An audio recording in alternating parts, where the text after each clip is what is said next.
दुखद हादसे के कारण से हमारे 3 लोगों का दुखद निधन हुआ है। कई लोग घायल हुए। मैं कई लोगों से मिलके आया हूँ।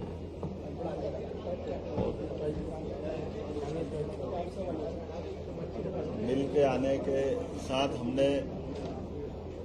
सभी घायलों को पूरा इलाज कराने का, जिनकी ऑटो वगैरह टूटी उनको ऑटो दिलवाने का, प्रत्येक मृतक को 4-4 लाख रुपया, घायल का पूरा इलाज कराने के अलावा भी 1-1 लाख रुपया उनके लिए भी, और 1-2 गरीब परिवार के जो खासकर जिनका पति भी घटना के शिकार हुए हैं उनके, और जो बच्चे जिनके छोटे उनकी पढ़ाने की चिंता भी हमारी अपनी सरकार के माध्यम से करेंगे,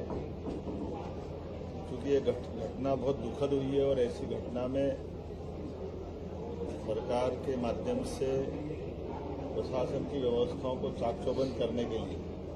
हमने कल ही हमारे एसीएस होम शिवशंकर जी को भेजा था, आज ही भेजा है। और भी प्रथम दृष्टया कुछ कार्रवाई मैं उनसे चर्चा करने के बाद अनाउंस कर रहा हूं, और डिटेल जानकारी लेते हुए बाकी और भी इस संबंध में आगे किया जाएगा। इंदौर में सोमवार बेकाबू ट्रक घटना में पुलिस उपायुक्त को भी तुरंत हटा करके भोपाल अटैच किया जाएगा। सुदेश सिंह सहायक पुलिस आयुक्त, प्रेम सिंह एएसआई, चंद्रेश मरावी प्रभावी सूबेदार सुपर कॉरिडोर चौराहा, दीपक यादव निरीक्षक एरोड्रम की प्रथम दृष्टया लापरवाही पाने जाने से इनकी जिम्मेदारी निर्धारित करते हुए तत्काल प्रभाव से इनको निलंबित करने की कार्रवाई की जा रही है। इसके साथ ड्यूटी पर तैनात सभी कांस्टेबलों को भी निलंबित किया जाएगा। 4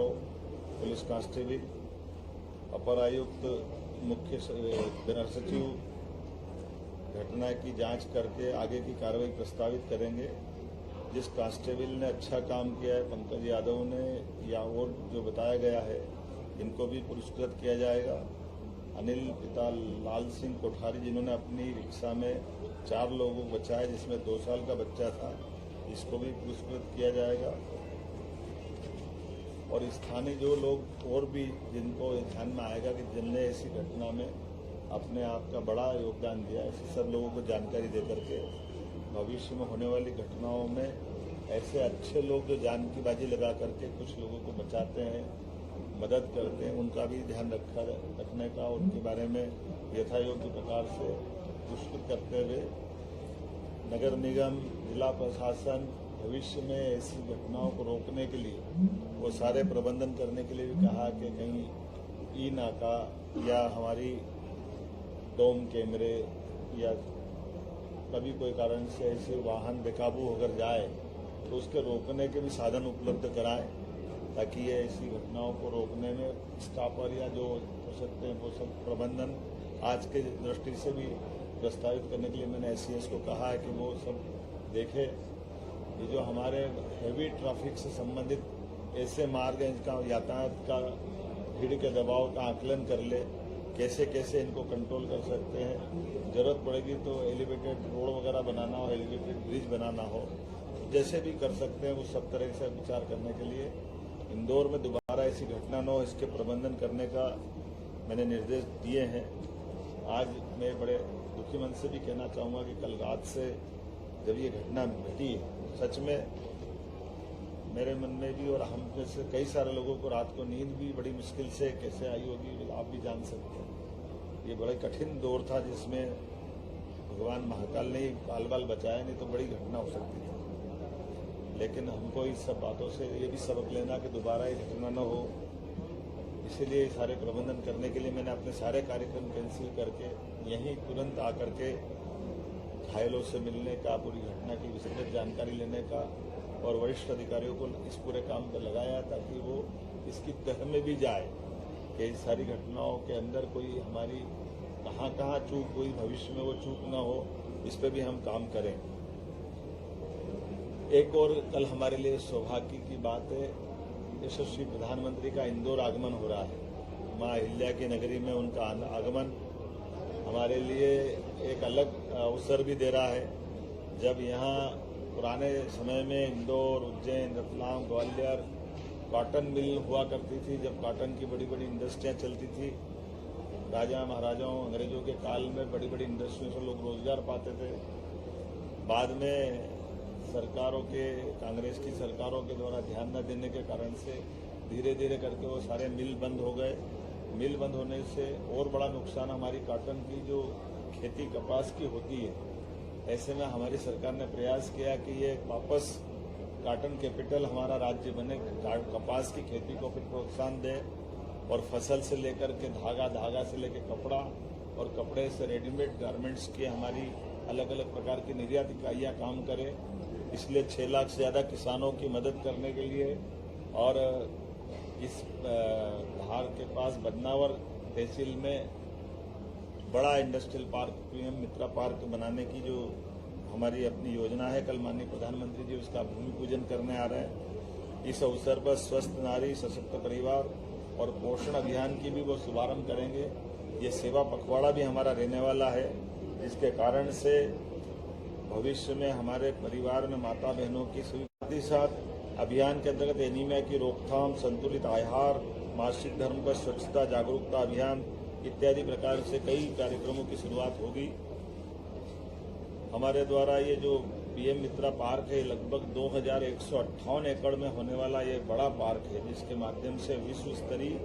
सुविधाओं से सुसज्जित किया जाएगा। ये देश में 7 पीएम मित्र पार्क लोगों को रोजगार उपलब्ध कराने के लिए माननीय प्रधानमंत्री जी की कल्पना के बाद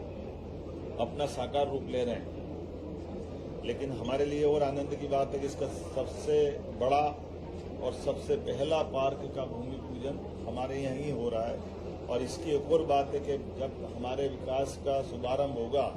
मई समान रूप से 11 तारीख तक पूरे पार्क की सभी लैंड का अलॉटमेंट, देश के बड़े बड़े स्वनाम धन्य सारे कॉटन और कॉटन से जुड़े हुए इंडस्ट्री वाले, सभी प्रकार के कपड़ा बनाने वाले हमारे उद्यमियों ने हमारे इस पूरे प्रोजेक्ट के लिए अपनी बढ़ चढ़ कर के भूमि अलॉटमेंट में हमारी आज की स्थिति में सारी जमीनों के प्रोजेक्ट के प्रस्ताव को सभी उद्योगपतियों ने न केवल लिया है, बल्कि उसकी राशि जमा कराने की दिशा में भी ठोस कदम बढ़ा करके वो आगे बढ़े। तो ये एकमात्र ऐसा पार्क बनेगा, इस इंडस्ट्रियल पार्क, जिसमें एक तरफ इंफ्रास्ट्रक्चर के काम भी होंगे, दूसरे समान रूप से इंडस्ट्रियों के अपने अपने निर्माण भी चालू हो जाएंगे। अर्थात ये नहीं कि खाली हम अपने निर्माण पार्क के अंदर की सड़क और अधोसंरचना के करेंगे, कारखाने बाद में आएंगे, ये दोनों एक साथ होंगे। मैं इस बात के लिए हमारे राज्य के युवाओं की दृष्टि से, गरीबों की दृष्टि से, महिला और किसानों के लिए ये कपास और बाकी सब लोगों के लिए रोजगार के बड़े अवसर देगा, जब इसमें 1 लाख से ज्यादा लोगों को रोजगार मिलेगा और 6 लाख से ज्यादा किसान परिवारों को इसको लाभ मिलने वाला। यहीं पर हमारा 20 MLD का कॉमन ट्रीटमेंट प्लांट, 10 MVA का ऊर्जा संयंत्र, पानी बिजली की सुरक्षा की आधुनिक सड़कें बनाने की, 81 प्लग एंड प्ले यूनिट्स इत्यादि कई प्रकार के काम हम यहाँ करने वाले हैं। पीएम मित्रा पार्क में भरोसा जताते हुए अभी तक 23,146 करोड़ के निवेश के प्रस्ताव हमको मिल गए हैं। ये अभी हमारे लिए बहुत बड़ी अपने आप में, और इसी के साथ साथ वस्त्र उद्योग से जुड़े बड़े संगठन और उद्योग समूह ने निवेश के बारे में अपने प्रस्ताव हमको दे दिए हैं। धार से निर्मित वस्त्र और परिधान अब सीधे ग्लोबल अर्थात विश्व के मार्केट पे जाएंगे, जिसके कारण से मध्य प्रदेश टेक्सटाइल हब के रूप में जाना जाएगा। मैं मान के चलता हूं कि प्रधानमंत्री मोदी के 5F के अनुसार फार्म से फाइबर, फाइबर से फैक्ट्री, फैक्ट्री से फैशन और फैशन से फॉरेन तक ये वैल्यू चेन हमारे यहाँ बनने वाला रहेगा। हमारे बीच में आज जब ये मैं पार्क की बात कर रहा हूँ तो इसके आधार पर कई सारी सौगातें और भी मिलने वाली है। और सेवा पखवाड़े के माध्यम से 17 सितंबर से 2 अक्टूबर तक स्वच्छता सेवा अभियान, जिसकी जन भागीदारी, स्वच्छता सेवा, जन कल्याणकारी कार्यक्रम अलग अलग प्रकार से जो हमने पूर्व में बताए हैं। मैं इस अवसर पर एक बगिया माँ के नाम से लगा करके हमारे स्पोर्ट्स की सभी प्रकार की एक्टिविटी और बहुत सारे कामों के बारे में भी हमारी अपनी सरकार के माध्यम से सामाजिक संगठन, राजनीतिक दल सबको जोड़ करके इस पर काम कर रहे हैं। कल सुमन सखी चैटबॉट की लॉन्चिंग भी माननीय प्रधानमंत्री जी के द्वारा हो गई, जो प्रधानमंत्री सुरक्षित मातृत्व अभियान के माध्यम से मातृ एवं शिशु स्वास्थ्य में जागरूकता के लिए सुमन सखी चैटबॉट लॉन्च करेंगे। सिकल सेल स्क्रीनिंग के 1 करोड़वें कार्ड का भी कल वितरण, एक तरह से हमने ये अलग अलग प्रकार की सिकल सेल एनीमिया की जांच का जो अभियान चलाया, लगभग 1 करोड़ लोगों की जांच हमने करी है। ये बड़ा अभियान, तो इसका 1 करोड़वां कार्ड कल हम वितरण करेंगे। प्रधानमंत्री मातृ वंदना योजना के अंतर्गत मातृत्व के सम्मान, सशक्तिकरण, ऐसे कई कामों को हाथ में लेकर के देश भर की पात्र महिलाओं के खाते में भी योजना की राशि अंतरित करेंगे, जिसमें 1 लाख से ज्यादा माताएं बहनें हमारे राज्य में भी लाभान्वित होगी। आज के इस अवसर पर मैं पुनः कल पधारने वाले माननीय प्रधानमंत्री जी का आपके माध्यम से अभिनंदन करूंगा। आज के इस दौर में जब स्वदेशी के भाव को बढ़ावा देते हुए अतीत का वो गौरवशाली पृष्ठ को माननीय प्रधानमंत्री जी के माध्यम से हम पुनः जीवंत कराएंगे, जब न केवल रोजगार मिलेगा और रोजगार भी हमारे किसानों के द्वारा उत्पादित फसल के लिए कपास के आधार पर वापस हमारा वो दौर वापस आने वाला है। आइए हम सब माननीय प्रधानमंत्री जी का पलक पावड़े बिछा करके अभिनंदन करने वाले हैं और उनके माध्यम से रोजगार की जो सौगात मिल रही है, ये कई लोगों के जीवन में बदलाव लाएगी। युवा, महिला, गरीब, किसान सबके जीवन के लिए कल का दिन मील का पत्थर रहेगा। मैं आज के इस अवसर पर खास करके, जैसे कल बीती घटना के कारण से मेरा मन भी व्यथित है, हम सब इस दुख में भी शामिल हैं, लेकिन एक बाबा की लीला है, कोई ऐसा खराब समय था जिसके कारण ये घटना घटी है। लेकिन मैं आश्वस्त करता हूँ अधिकारियों को, हमने ताकीद किया है किसी हालत में दोबारा ऐसी घटना नहीं घटे।